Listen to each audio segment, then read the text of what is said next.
अस्सलाम वालेकुम। मेरी आज की वीडियो जो है वो टीएडीए के बारे में है। इसमें मैं आपको टीएडीए रूल्स का तफसील से बताऊंगी।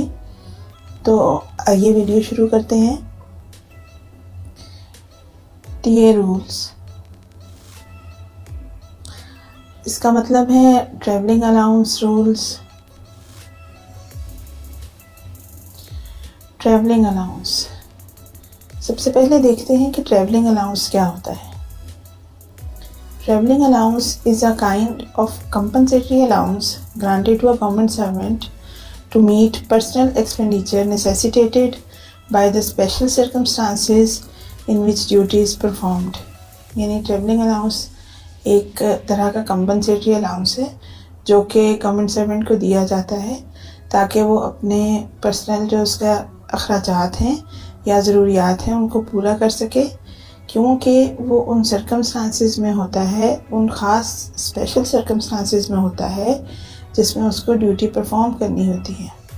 वो स्पेशल सर्कमस्टांसिस क्या हैं?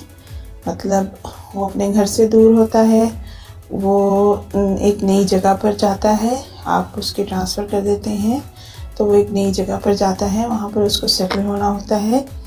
आप उसे टूर पे भेज देते हैं, वहाँ वो नई जगह जाता है और उसको वहाँ पर अखराजात करने पड़ते हैं। तो ये सारे स्पेशल सर्कमस्टांसेस हैं।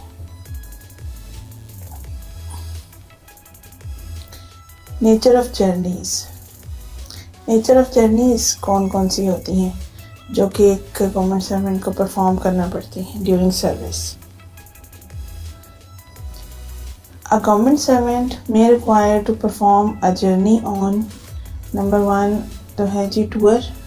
उसे टूर पे जाना पड़ सकता है, अपने ऑफिस से कहीं भी किसी भी दूसरे शहर में जाना पड़ सकता है, दूसरे मुल्क में जाना पड़ सकता है। ट्रांसफ़र, उसकी ट्रांसफ़र हो सकती है एक जगह से दूसरी जगह, एक हेडक्वार्टर से दूसरे हेडक्वार्टर। एंड अदर जर्नीज़, इसके अलावा भी बहुत सारी जर्नीज़ हैं।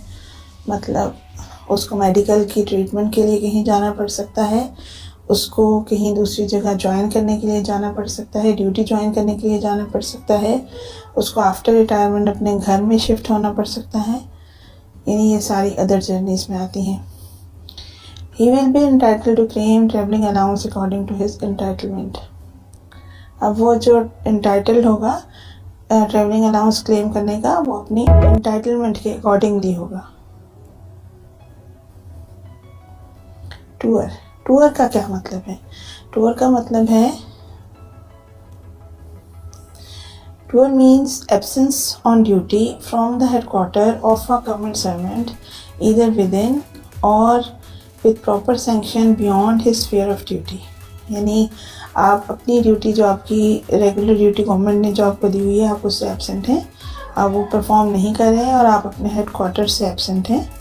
यानी जो भी आपका पेरेंट डिपार्टमेंट है आप उससे एब्सेंट हैं और आप कहीं दूसरी जगह पर ड्यूटी परफॉर्म कर रहे हैं, या तो वो आपके स्फीयर के विद इन ड्यूटी होगी, यानी या तो वो उसी टाइप की ड्यूटी होगी जैसे कि आप परफॉर्म करते आ रहे हैं, या स्फीयर के बाहर भी ड्यूटी हो सकती है, यानी उस टाइप की ड्यूटी नहीं भी हो सकती जो आप पहले परफॉर्म करते हैं।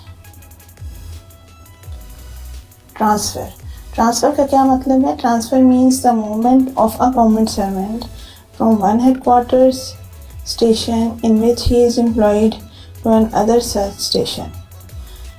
ट्रांसफ़र का मतलब है कि जो गवर्नमेंट एम्प्लॉय की जो मूवमेंट है, गवर्नमेंट सर्वेंट की जो मूवमेंट है, वो एक अपने हेडक्वार्टर से जो उसका है वहाँ से वो कहीं दूसरी जगह पर शिफ्ट हो जाए, किसी दूसरे हेडक्वार्टर में शिफ्ट हो जाए और उसको अपना हेडक्वार्टर बना ले।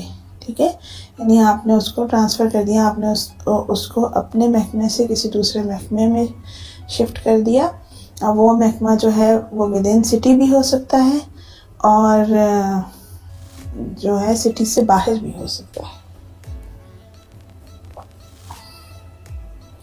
इसकी 2 सूरतें हो सकती हैं कि आप उनको क्यों ट्रांसफ़र करेंगे। To take up the duties of the new post, एक तो ये है कि वो उनकी प्रमोशन हो गई है और उन्होंने जो ड्यूटीज़ हैं नई पोस्ट की वो टेकअप करनी है, या फिर उनका हेडक्वार्टर सिंपली चेंज कर दिया गया है, उनकी जो ड्यूटीज़ हैं वो उस हेडक्वार्टर में नो लॉन्गर रिक्वायर्ड हैं, यानी उस हेडक्वार्टर में रिक्वायर्ड नहीं है। उनकी ड्यूटीज़ जो है वो चेंज करके उनको दूसरे किसी हेडक्वार्टर में भेज दिया गया है। Categories of the civil servant for the purpose of travelling allowance, यानी सिविल सर्वेंट की कैटेगरीज कौन कौन सी होती हैं for the purpose of travelling allowance. अब सबसे पहले है category 1 civil servant in BPS 17 and above. उसके बाद है category 2 civil servants in BPS 14 to 16। इसके बाद है category 3 civil servants in BPS 11 to 13। उसके बाद है category 4 civil servants in BPS 1 to 10। यानी इन 4 कैटेगरीज में सिविल सर्वेंट्स को डिवाइड किया गया है ताकि उनको ट्रैवलिंग अलाउंस दिया जा सके। माइलेज अलाउंस, माइलेज अलाउंस क्या होता है? Mileage allowance is an allowance calculated on the distance traveled which is to meet the cost of a particular journey। यानी माइलेज अलाउंस ऐसा अलाउंस होता है जो कि कैलकुलेट किया जाता है ऑन द डिस्टेंस ट्रैवल्ड, और जो भी डिस्टेंस ट्रैवल हुआ है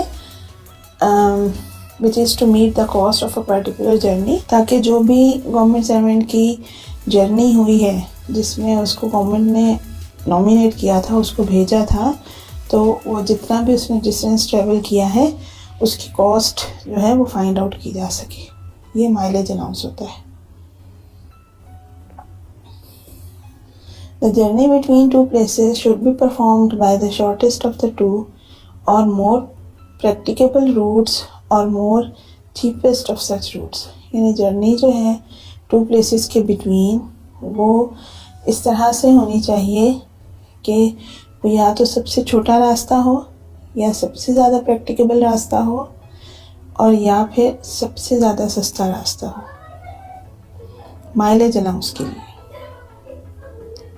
mileage allowance is admissible from the residence of a government servant to railway station or the airport as the case may be, and from the railway station or airport to the place of his temporary residence at the outstation। यानी mileage allowance जो होता है वो admissible होता है government servant को उसके अपने घर से रेलवे स्टेशन या एयरपोर्ट या बस स्टैंड जिसमें भी वो जाएगा, वहाँ से लेकर जब वो दूसरे शहर में पहुँच जाएगा या दूसरी जगह पर पहुँच जाएगा, वहाँ से लेकर उसका जो टेम्परेरी रेजिडेंस होगा, मतलब होटल होगा, कोई गेस्ट हाउस होगा या कोई भी जगह होगी, वहाँ तक पहुँचने का उसको सारे का सारा जो है अलाउंस वो मिलेगा। यानी माइलेज अलाउंस घर से घर तक दिया जाता है। Journey by road mileage allowance, यानी माइलेज अलाउंस अब मैं आपको बताती हूँ कि माइलेज अलाउंस किस हिसाब से दिया जाता है। मतलब वो एक गवर्नमेंट सर्वेंट किस चीज़ में सफ़र करेगा तो उसको किस हिसाब से उसका माइलेज अलाउंस जो है वो कैलकुलेट किया जाएगा। पर्सनल कार और एंगेजिंग अ फुल टैक्सी ₹10 पर किलोमीटर। अगर आप पर्सनल कार या फुल टैक्सी एंगेज करते हैं तो फिर आपको ₹10 पर किलोमीटर दिए जाएंगे। मोटरसाइकिल एट्सेट्रा ₹4 पर किलोमीटर। यानी अगर आप मोटरसाइकिल वगैरह पर जाते हैं तो आपको ₹4 पर किलोमीटर मिलेंगे। बाइसिकल, एनिमल बैग और बाय फुट ₹2 पर किलोमीटर। आप बाइसिकल पे जाते हैं, एनिमल बैग पे जाते हैं और बाय फुट जाते हैं तो आपको ₹2 पर किलोमीटर मिलते हैं।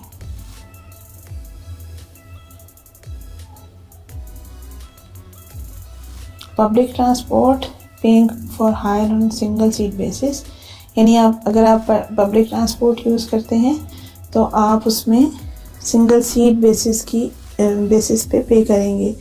आप वो पूरी की पूरी बस हायर नहीं कर सकेंगे, सिर्फ आप सिंगल सीट ले सकते हैं उसमें। और ये पब्लिक ट्रांसपोर्ट जो है वो सब गवर्नमेंट सर्वेंट्स जो हैं वो अवेल कर सकते हैं। यानी BPS 1 to 22, और इसमें आपको 2 रुपीज़ 50 पैसा यानी 2.5 रुपये पर किलोमीटर के हिसाब से मिलेगा। अच्छा, ये तो हो गया कि जो गवर्नमेंट सर्वेंट्स हैं वो किस किस चीज़ में सफ़र करेंगे तो उनको माइलेज अलाउंस किस हिसाब से मिलेगा। अब मैं आपको बताती हूँ कि सारे गवर्नमेंट सर्वेंट्स जो हैं वो हर एक कैटेगरी जो है गवर्नमेंट सर्वेंट्स की, जैसे मैंने आपको पहले बताया 3 to 4 कैटेगरीज होती हैं, तो हर कैटेगरी जो है गवर्नमेंट सर्वेंट की वो कार में सफ़र नहीं करेगी, ना वो बाइसिकल पे सफ़र करेगी। तो आइए देखते हैं कि जो गवर्नमेंट सर्वेंट की कौन से कैटेगरी के लिए किस में सफ़र करना अलाउ है, किस चीज़ में सफ़र करना अलाउ है। Mode of transport to be used by the government servant. Mode of transport to be used by the government servant, और ये कैटेगरी 1 है। Officers are allowed to use personal car and other officers to hire taxi if the urgency of the situation so demand। Category 1 के जो officers हैं वो personal car use कर सकते हैं, और दूसरी वो हायर कर सकते हैं टैक्सी। अगर टैक्सी हायर उस वक़्त करेंगे अगर जो अर्जेंसी है, सिचुएशन की जो अर्जेंसी है वो डिमांड कर रही हो, तो यानी सिचुएशन इतनी अर्जेंट हो, उनको इतना अर्जेंट जाना पड़ रहा है कि उनको टैक्सी हायर करनी पड़ी, तो वो कर सकते हैं कैटेगरी 1 के ऑफिसर्स।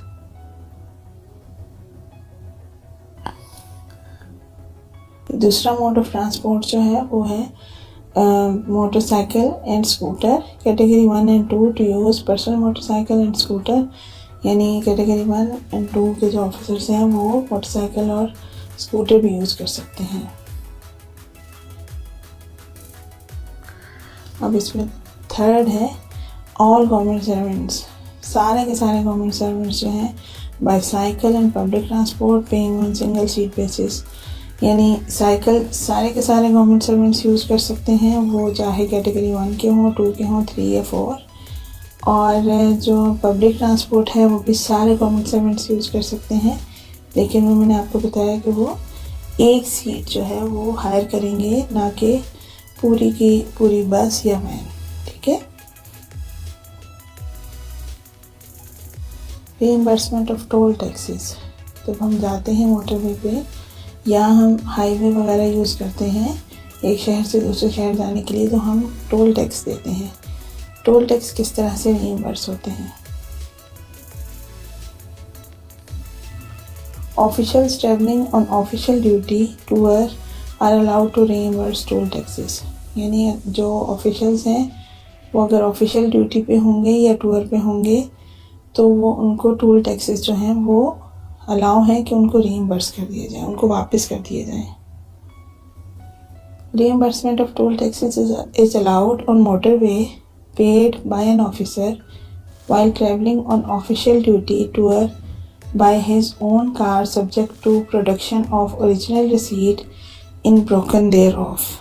रीइंबर्समेंट जो है वो टोल टैक्सेस की वो मोटरवे पे अलाउ है ऑफिसर्स को कि जब वो ऑफिशियल ड्यूटी पे हों या ऑफिशियल टूर पे हों और वो अपनी कार यूज़ कर रहे हों और उन्होंने ड्यूरिंग ऑफिशियल टूर या ऑफिशियल ड्यूटी उन्होंने टोल टैक्स पे किया हो, तो वो जब वो ओरिजिनल रिसीट दिखाएंगे तो उनको वो टोल टैक्स जो है वो रीइंबर्स कर दिया जाएगा। Journey by air.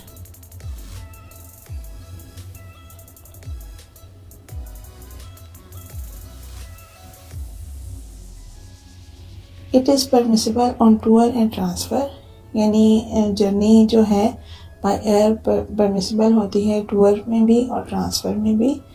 Government servant in BPS 17 and above economy class within Pakistan. Government servant जो BPS 17 एंड अबव के हैं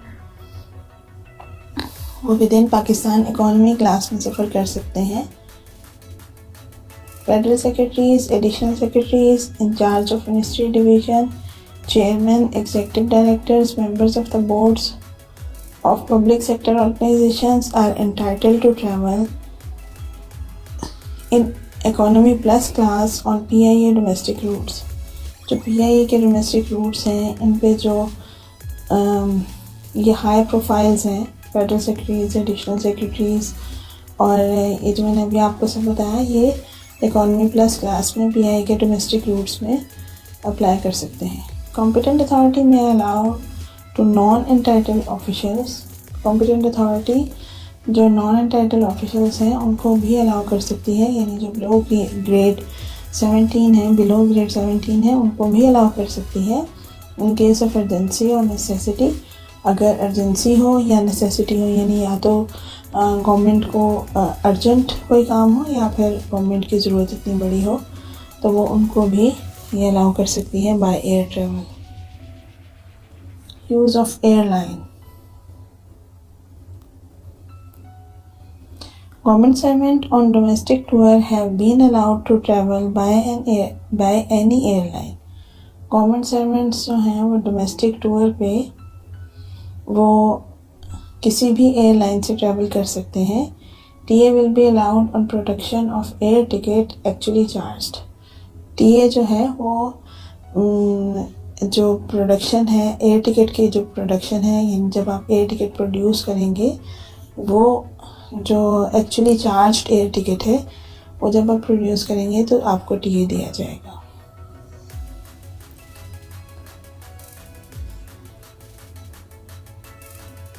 Those who are not authorized to travel by air may travel subject to restriction of his entitlement by road, rail और steamer। वो government servants जो कि authorise नहीं है travel by air के, जैसे कि मैंने आपको बताया बिलो ग्रेड 17 जो है वो ऑथराइज नहीं होते हैं ट्रैवल बाय एयर के, तो वो ट्रैवल कर सकते हैं, बाय रोड ट्रैवल कर सकते हैं, रेल से ट्रैवल कर सकते हैं या फिर स्टीमर में ट्रैवल कर सकते हैं।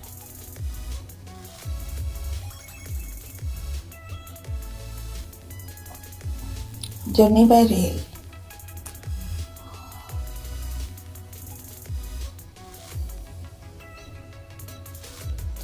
Category 1 civil servants in BPS 17 and above, air condition class or accommodation of the highest class available on the route. यानी कैटेगरी 1 के जो ऑफिसर्स हैं वो BPS 17 एंड अबव के वो एयर कंडीशन क्लास में सफ़र करेंगे या फिर जो हाईएस्ट क्लास अवेलेबल होगी रूट पर उस पर सफ़र करेंगे, उसमें सफ़र करेंगे। कैटेगरी 2 के जो ऑफिसर्स हैं या ऑफिशियल्स हैं वो civil servant in BPS 14 to 16 business class में सफ़र करेंगे। If travelling on line which does not provide business class, अगर वो ऐसी लाइन में ट्रैवल कर रहे हैं जो कि बिजनेस क्लास प्रोवाइड नहीं करती तो नेक्स्ट लोअर क्लास, तो वो उससे नेक्स्ट लोअर क्लास में सफ़र करेंगे। ये 2 कैटेगरीज हो गई। अब हम कैटेगरी 3 एंड 4 का भी देख लें। Category 3 civil servant in BPS 11 to 13, जो सिविल सर्वेंट्स हैं BPS 11 to 13 वो AC स्टैंडर्ड में सफ़र करेंगे। If travelling on line which does not provide AC standard than next lower class, तो अगर वो AC स्टैंडर्ड प्रोवाइड नहीं करती है वो जो लाइन है तो वो नेक्स्ट लोअर क्लास में सफ़र करेंगे। अब हम देखते हैं कैटेगरी 4 का। Civil servants in BPS 1 to 10 economy class or the lowest class by whatever name be it called, यानी वो इकोनॉमी क्लास में सफ़र करेंगे या फिर लोएस्ट क्लास में सफ़र करेंगे। उसका कोई भी नाम हो, उस लाइन में उसका कोई भी नाम हो तो वो उसमें लोएस्ट क्लास में सफ़र करेंगे कैटेगरी 4 के जो सिविल सर्वेंट्स हैं। जर्नी बाय सी और रिवर स्टीमर,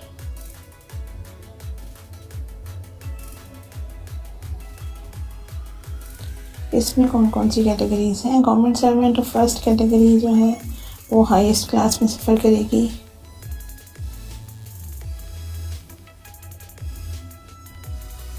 और government servant of second category जो है वो मिडिल और सेकंड क्लास में सफ़र करेगी।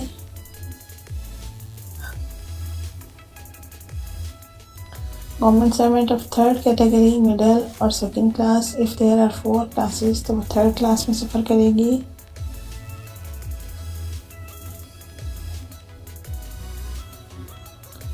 Government servant of fourth category lowest class, जो गवर्नमेंट सर्वेंट की जो फोर्थ कैटेगरी है वो लोएस्ट क्लास में सफ़र करेगी। Daily allowance,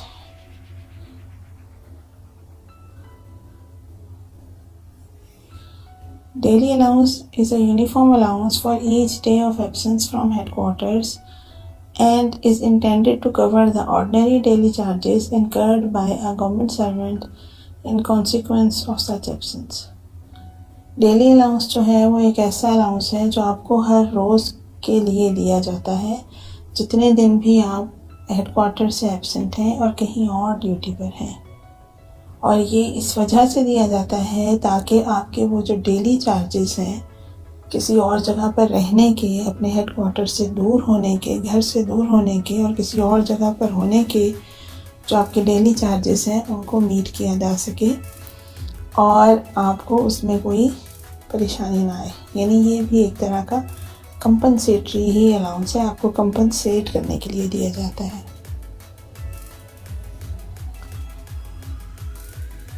Daily allowance will be admissible only for the actual night or nights at the outstation for which daily allowance claimed, where night stop is not involved, and if absence from headquarters exceeds 4 hours, half daily allowance will be allowed. यानी daily allowance जो है वो admissible होगा actual nights के लिए जो आप out station पर गुजारते हो।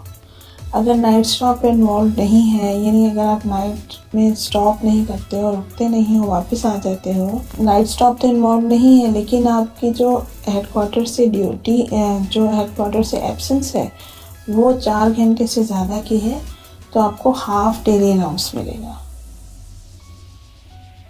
क्लैरिफिकेशंस इसमें डेली अलाउंस में 2 क्लैरिफिकेशन भी हैं।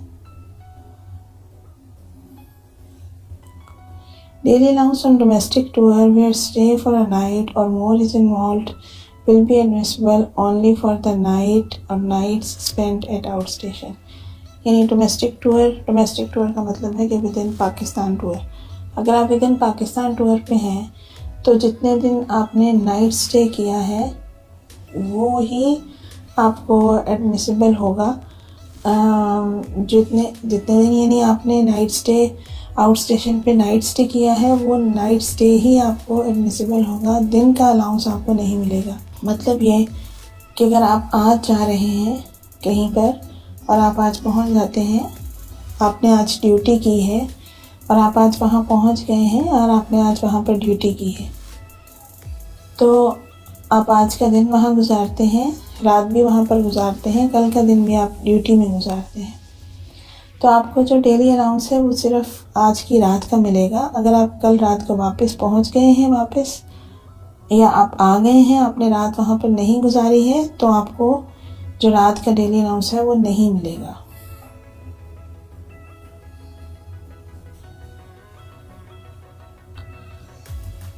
Half daily allowance will be admissible only in those cases where the absence from headquarters does not involve stay for the night and no daily allowance is drawn for any night stay. It cannot be drawn in addition to any daily allowance drawn for the night stay.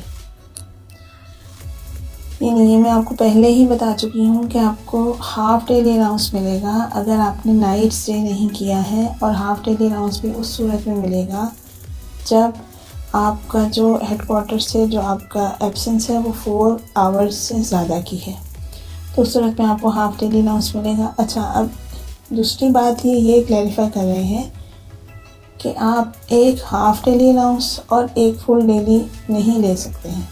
मतलब जैसे मैंने आपको पहले example दी है कि अगर आप आज ड्यूटी पर गए हैं और टूर पे गए हैं और आज आपने सारा दिन काम किया है, रात आपने वहाँ पर स्टे किया है और अगले दिन आपने पूरा दिन काम किया है तो आप ये क्लेम नहीं कर सकते हैं कि मुझे एक रात का तो डेली अलाउंस दिया जाए जो मैंने वहाँ गुजारी है और अगले दिन का हाफ़ डेली दिया जाए। आप एक फुल डेली और एक हाफ़ डेली आप नहीं ले सकते हैं, ठीक है। ये हमारे रिवाइज्ड रेट्स हैं टीए के विद डीए के विद इफेक्ट फ्रॉम 1 जुलाई 2017, और इसमें जो प्रीवियस रेट्स थे वो भी लिखे हुए हैं, लेकिन 2017 से टिल डेट ये अभी तक यही रेट्स जो हैं वो चल रहे हैं। ये फर्स्ट कॉलम में बीपीएस लिखे हुए हैं, सेकंड और थर्ड कॉलम्स जो हैं वो प्रीवियस रेट्स हैं जो पहले थे, और फोर्थ और फिफ्थ कॉलम जो है वो रिवाइज्ड रेट्स का है। इसमें एक रिवाइज्ड रेट्स में अगर आप देखें तो ऑर्डिनरी रेट्स और स्पेशल रेट्स लिखे हुए हैं। स्पेशल रेट्स उन सिटीज़ में होते हैं जो सिटीज़ स्पेशल डिक्लेयर की गई हैं, और ऑर्डिनरी रेट्स उनके अलावा पूरे पाकिस्तान में बाकी आप जहाँ पे भी जाएंगे वहाँ पर आपको ऑर्डिनरी रेट्स मिलेंगे। ये जो स्पेशल रेट्स हैं ये किन सिटीज़ में होते हैं ये मैं भी आपको आगे चल के बताती हूँ। कौन सी सिटीज़ जो हैं वो स्पेशल डिक्लेयर की गई हैं ये मैं आपको आगे चल के बताती हूँ।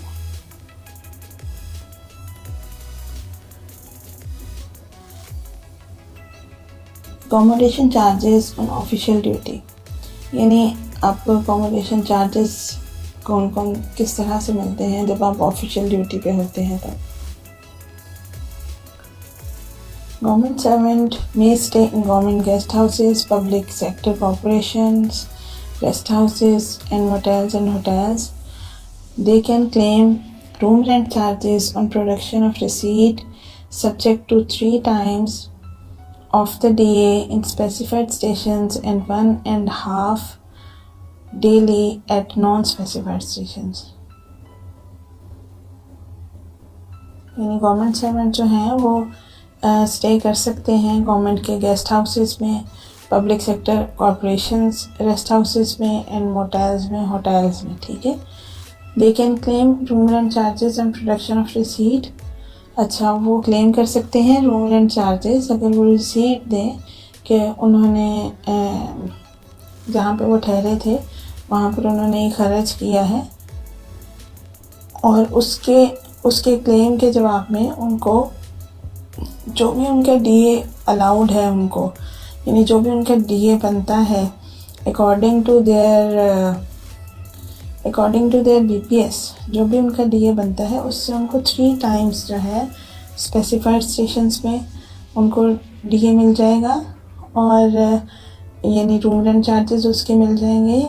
और अगर वो स्पेसिफाइड स्टेशंस पे गए हैं, जैसे मैंने आपको कहा था कि कुछ स्पेशल सिटीज़ हैं, अगर वो वहाँ पर गए हैं, and 1.5 daily at non specified stations, और 1.5 डेली उनको मिलेगा और डीए मिलेगा 1.5 अगर वो नॉन स्पेसिफाइड स्टेशंस पे गए हैं।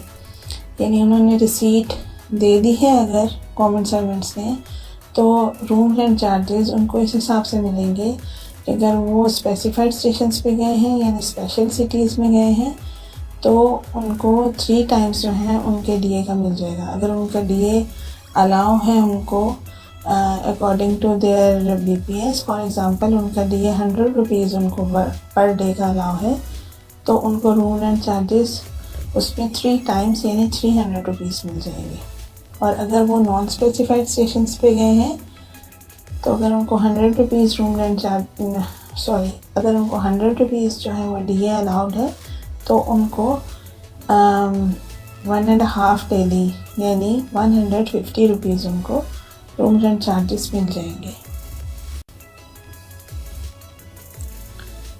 Accommodation charges will be admissible at the rate of 2 times of daily rounds where no hotel accommodation receipt is produced। यानी accommodation charges जो हैं वो 2 times जो है डेली अलाउंस के मिलेंगे। मैंने भी आपको बताया 1.5 में मिलता है, 3 टाइम्स में मिलते हैं। तो इसमें अगर आप रिसीट नहीं दिखाते हैं, आप रिसीट प्रोड्यूस नहीं कर सके हैं, तो फिर आपको 2 टाइम्स जो हैं वो आपके जितना भी आपका डेली अलाउंस है उसका मिलेगा। फॉर एग्ज़ाम्पल 100 रुपीज़ है, आप रिसीट नहीं दिखा रहे, आपका अकॉर्डिंग टू योर बीपीएस आपको 100 रुपीज़ डेली अलाउंस अलाउ है, तो आपको उसके 200 रुपीज़ रूम रेंट चार्जेस के मिल जाएंगे।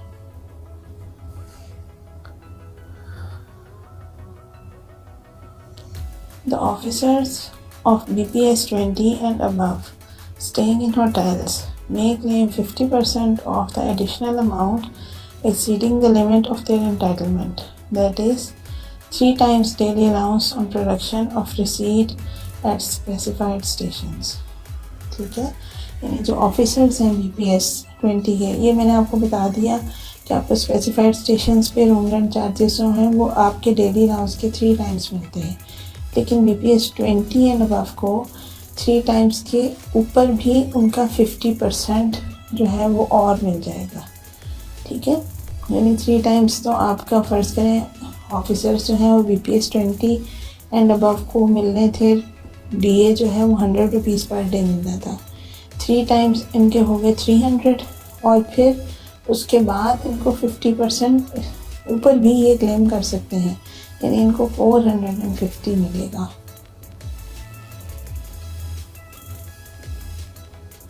ये हैं जी आपके specified stations, Hyderabad, Karachi, Sukkur, Bahawalpur, DG Khan, Multan, Quetta, Sargodha, Sialkot, Lahore, Gujranwala, Rawalpindi, Islamabad, Faisalabad, Peshawar, northern areas, Muzaffarabad, Mirpur, AJK, यानी ये आपके स्पेसिफाइड स्टेशंस हैं। यहाँ पर अगर आप जाएंगे तो आपको DA थोड़ा सा ज़्यादा मिलता है, और नॉन स्पेसिफाइड स्टेशंस इनके अलावा जितने भी स्टेशंस हैं पाकिस्तान में, जितने भी शहर हैं, वो सब नॉन स्पेसिफाइड स्टेशंस हैं और उन पे DA आपको थोड़ा सा कम मिलता है। ये मैंने स्पेसिफाइड स्टेशंस ये इस तरह से भी बता दिया है ताकि आपको अंदाज़ा हो जाए कि जो हमारा किस सूबे में किस किस जगह पर हम जा सकते हैं।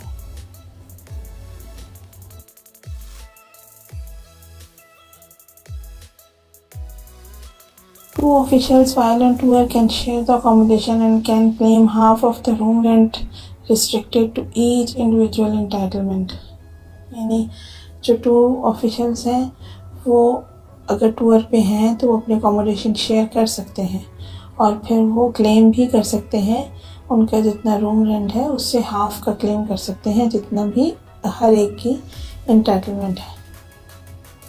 Daily allowance during holidays and Sundays, daily allowance is permissible on Sundays and closed holidays while on tour. अगर आप टूर पे हैं डेली अलाउंस आपको मिलना है हर एक दिन का, चाहे वो संडेज हों या क्लोज्ड हॉलीडेज हों। Daily allowance during leave, no daily allowance is permissible when a government servant is on casual leave during tour.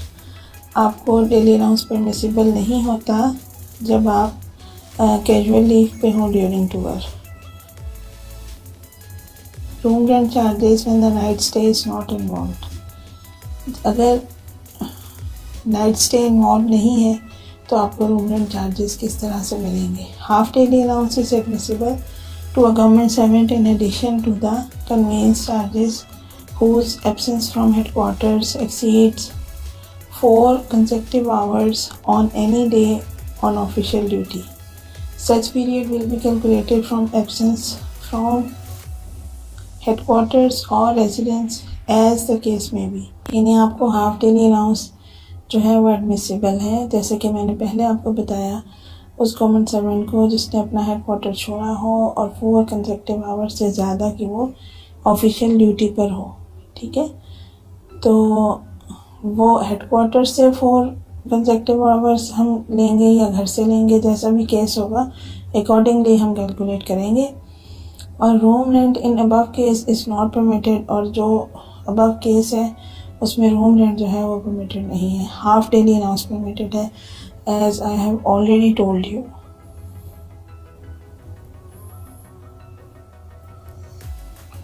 Journey और ट्रांसफ़र, जब आपकी ट्रांसफ़र होती है तो आप कौन कौन सी जर्नीज़ करते हो। Transfer grant, employees not having family half months पे, जिन एम्प्लॉयज़ की फैमिली नहीं है वो अकेले हैं, सिंगल हैं, उनको हाफ मंथ की पे मिलेगी। और एम्प्लॉयज़ हैविंग फैमिली 1 मंथ पे, और जिन एम्प्लॉयज़ की फैमिली है वो 1 मंथ की पे लेंगे। Transportation of motor car, motorcycle etcetera by road, अब आपकी ट्रांसफ़र हो गई है, आप एक जगह से दूसरी जगह ट्रांसफ़र कर दिए गए हैं, तो आपको ट्रांसपोर्टेशन आपकी मोटर कार की भी और मोटरसाइकिल की भी ज़रूरी है। तो उस सूरत में मोटर कार के लिए गवर्नमेंट जो है वो ₹5 पर किलोमीटर देती है और मोटरसाइकिल के लिए ₹2.50 पर किलोमीटर देती है। यानी गवर्नमेंट आपको आपके ट्रांसपोर्टेशन के माइलेज के हिसाब से, यानी आप एक सिटी से दूसरी सिटी में कितना डिस्टेंस है, उस डिस्टेंस को मोटर कार के लिए 5 से मल्टीप्लाई करेगी और मोटरसाइकिल के लिए 2.50 से मल्टीप्लाई करेगी और वो आपको पैसे दे दिए जाएंगे, कतई नज़र इसके कि आपकी मोटर कार या मोटरसाइकिल एक्चुअल में कितने रुपीज़ में दूसरे शहर में पहुंचता है। लगेज चार्जेस, इसमें भी ₹0.02 पर किलोमीटर पर केजी है, यानी हर एक केजी के हिसाब से आपको 0.02 पर किलोमीटर दिया जाएगा लगेज में, जो आपका बाकी का घर का सामान है उसके लिए। Transportation of personal effects. अच्छा जी, अभी मैंने आपको बताया कि लगेज में हमें इस तरह से 0.02 रुपीज़ के हिसाब से मिलेगा पर केजी। अब ये नहीं होता कि आपका जितना भी सामान है अब गवर्नमेंट उसको तोलेगी और मल्टीप्लाई बाय 0.02 केजी पर केजी करेगी, ऐसे नहीं होता। आपकी कैटेगरी के हिसाब से आप अगर फैमिली पोजेस कर रहे हैं तो भी, और अगर फैमिली पोजेस नहीं कर रहे हैं तो भी आपकी कैटेगरी के हिसाब से गवर्नमेंट ने कुछ केजीज़ स्पेसिफाई कर दिए हैं कि इस कैटेगरी का बंदा अगर फैमिली पोजेस कर रहा है तो इतने सामान का उसको हम देंगे, इतना सामान एक जगह से दूसरी जगह ले जाने का हम उसको किराया देंगे। उसके अलावा बाकी ऊपर का जितना भी सामान है, अगर वो कैटेगरी 1 का बंदा है और वो उसका 5000 केजी से अबव सामान है तो वो बेशक लेके जाए, लेकिन गवर्नमेंट उसको 4500 केजी ही देगी। केजी का ही रेट, जो भी गवर्नमेंट का रेट है उसके अकॉर्डिंगली देगी, ठीक है। तो कैटेगरी 1 में अगर आप फैमिली पोजेस करते हैं तो 4500 केजी आप लेके जा सकते हैं। लेके तो आप जितना मर्जी जा सकते हैं, यानी अगर आप फैमिली पोजेस करते हैं तो गवर्नमेंट आपको 4500 केजी सामान का 0.02 रुपीज़ पर केजी के हिसाब से देगी।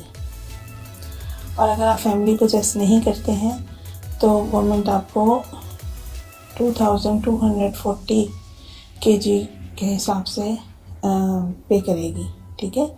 इसी तरह कैटेगरी 2 में अगर आप फैमिली पोजेस करते हैं तो 3000 केजीज़ आप का गवर्नमेंट आपको पे करेगी, और अगर आप फैमिली पोजेस नहीं करते हैं तो 1500 केजी का गवर्नमेंट आपको पे करेगी। यानी इसी तरह से ये कैटेगरी 3 और कैटेगरी 4 में भी यही सूरत हाल है। एक्चुअल रेल, एयर और steamer fair. For the common servant and 1.5 fare for each member of the family। यानी अब रेल, एयर और स्टीमर फेयर में आपको गवर्नमेंट सर्वेंट का भी आपको फेयर गवर्नमेंट देती है और हर एक फैमिली मेम्बर का भी गवर्नमेंट देती है। अगर आप ट्रैवल कर रहे हैं by road, if travel by road mileage allowance at the rate applicable to him, if 2 members accompany him he can draw additional road mileage. If more than 2 family members are accompanying him 3 times the rate, ठीक है। यानी अगर आप travel road से कर रहे हैं तो गवर्नमेंट आपको 2 मेंबर्स अगर आपको कंपनी कर रहे हैं तो आप एडिशनल रोड माइलेज आपको मिलेगा। और अगर आपके 3 फैमिली मेम्बर्स हैं तो आपको, यानी 2 फैमिली मेम्बर से ज़्यादा अगर आपको कंपनी कर रहे हैं तो आपको 3 टाइम्स जो है वो रेट उसका दिया जाएगा। DA during journey.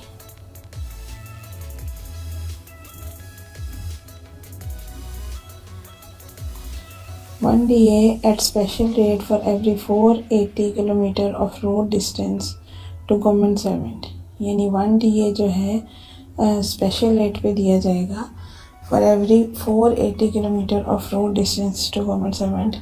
हर 480 किलोमीटर्स पे आपको 1 DA अलाउ होगा। और अगर आप जर्नी बाय एयर कर रहे हैं तो journey by air 1 DA for each calendar day of the actual period taken in transit to government servant. If journey by air 1 DA for each calendar day of the actual period taken in transit to government servant, यानी अगर आप journey by air कर रहे हैं तो 1 DA जो है वो आपको हर एक कैलेंडर डे का मिल जाएगा।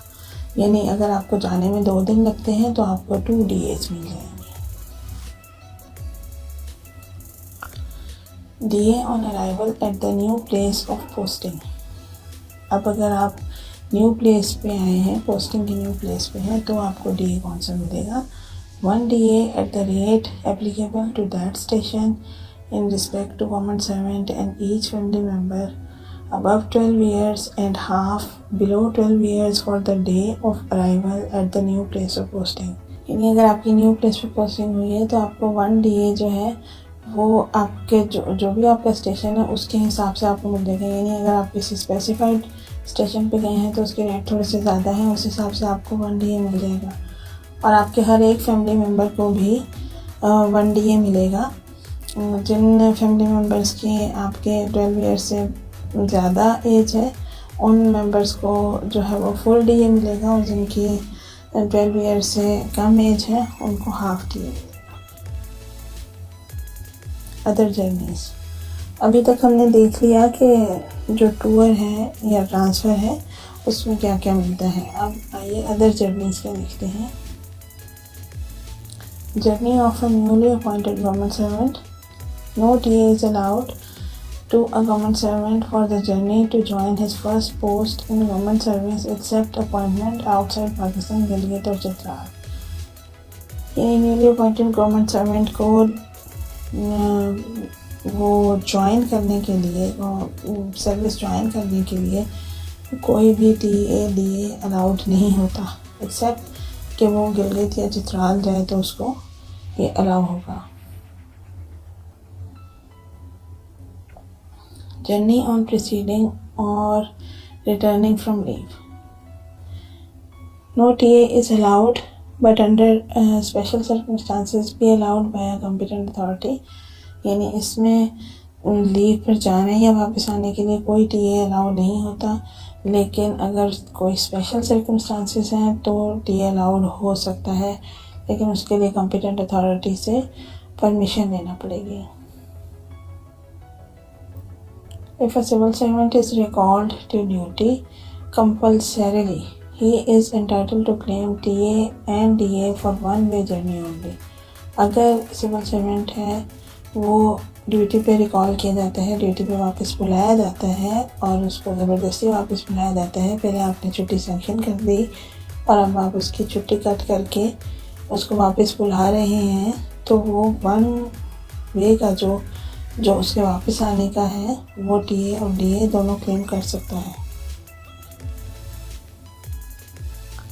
If return from leave is optional, no concession is permissible।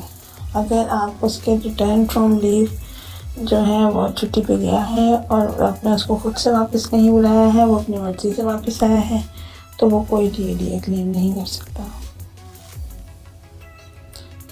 Journey to obtain medical treatment.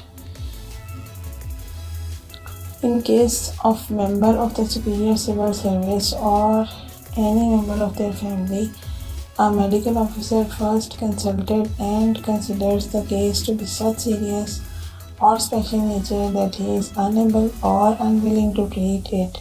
He may, with the prior approval of administrative medical officer of the province, give a certificate authorizing the officer or his family to draw travelling allowance to and from the nearest station where adequate treatment is available। यानी इस सारी कहानी का मतलब ये है कि अगर सुपीरियर सिविल सर्विस में कोई ऑफिसर है, वो या उसकी फैमिली की ये बात हो रही है, तो उनके लिए ये है कि अगर वो किसी बीमारी में मुब्तला हो जाते हैं, वो या उनकी फैमिली, और जो वहाँ का डॉक्टर है वो ये समझता है, मेडिकल ऑफिसर ये समझता है कि यहाँ पर इसका ट्रीटमेंट मुमकिन नहीं है और वो इसका ट्रीटमेंट नहीं कर पाएगा, तो वो उसको किसी दूसरी जगह भेज सकता है जहाँ पर फैसिलिटीज़ ज़्यादा हैं, जहाँ पर उसकी ट्रीटमेंट हो सकती है, तो वो उसको किसी दूसरी जगह पर रेफ़र कर सकता है।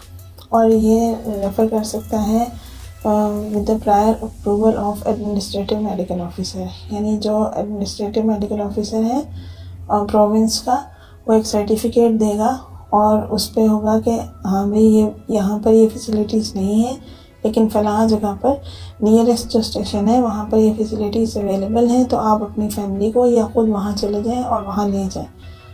तो उसके लिए उसको TADA वो क्लेम कर सकता है और TADA उसको दिया जा सकता है। A government servant may draw the travelling allowance on account of medical treatment elsewhere in view of the fact that there was no medical officer at his station on production of certificate from the medical officer whom he had consulted. एक जो government servant है वो medical treatment के account पर भी travelling allowance ले सकता है अगर उसको कहीं किसी दूसरी जगह पर जाना पड़ता है ख़ुद को या अपनी फैमिली को लेकर, और वहाँ पर वो मेडिकल ऑफिसर से ये लिखवा के प्रूव कर देता है कि यहाँ पर इस स्टेशन पर ये जो मेडिकल की फैसिलिटीज़ हैं वो अवेलेबल नहीं है और इस वजह से उसको किसी दूसरे स्टेशन पर जाना पड़ रहा है। For invalid pension. For appearing before the medical board for invalid pension, a competent authority may allow him to draw actual travelling allowance not exceeding his entitlement. यानी जब अगर आपको मेडिकल बोर्ड के आगे अपियर होना पड़ रहा है फॉर इनवैलिड पेंशन, आपको इनवैलिड पेंशन दे दी गई है या आप इनवैलिड पेंशन आप ले रहे हैं, दोनों सूरतों में, तो कॉम्पिटेंट अथॉरिटी जो है वो आपको ट्रैवलिंग अलाउंस जो है वो अलाउ कर सकती है जो कि आपकी एंटाइटलमेंट से ज़्यादा का नहीं होगा। Journey on retirement from the place of last posting to his home town, जो आपकी प्लेस है लास्ट पोस्टिंग की, तो वहाँ से लेकर होम टाउन तक जो है वो जर्नी का आपको TA मिलता है रिटायरमेंट पे। A man who did not avail above facility during LPR may avail this within 6 months after the date of retirement. यानी वो लोग जिन्होंने TA ट्रांसफ़र की जो फैसिलिटी है वो ड्यूरिंग LPR अवेल नहीं की, तो उनको within 6 months after the date of their retirement, within 6 months ये जो TA ट्रांसफ़र है वो मिल जाता है। Advance payment for above expenditure will be made and treated as final payment. अगर आपको एडवांस पेमेंट कर दी जाती है इस एक्सपेंडिचर के लिए तो वो फाइनल पेमेंट ही ट्रीट की जाएगी।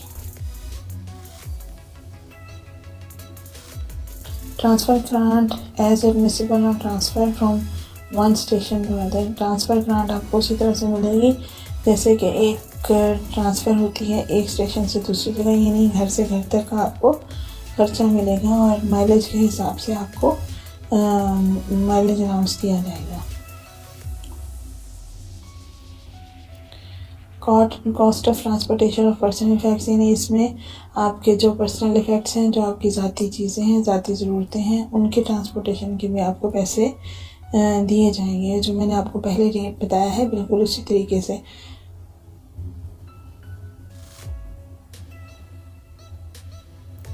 Cost of transportation of personal car, यानी जो आपकी पर्सनल कार या मोटरसाइकिल या स्कूटर आपके पास जो भी है उसको भी ट्रांसपोर्ट करने का आपको पैसे दिए जाएंगे।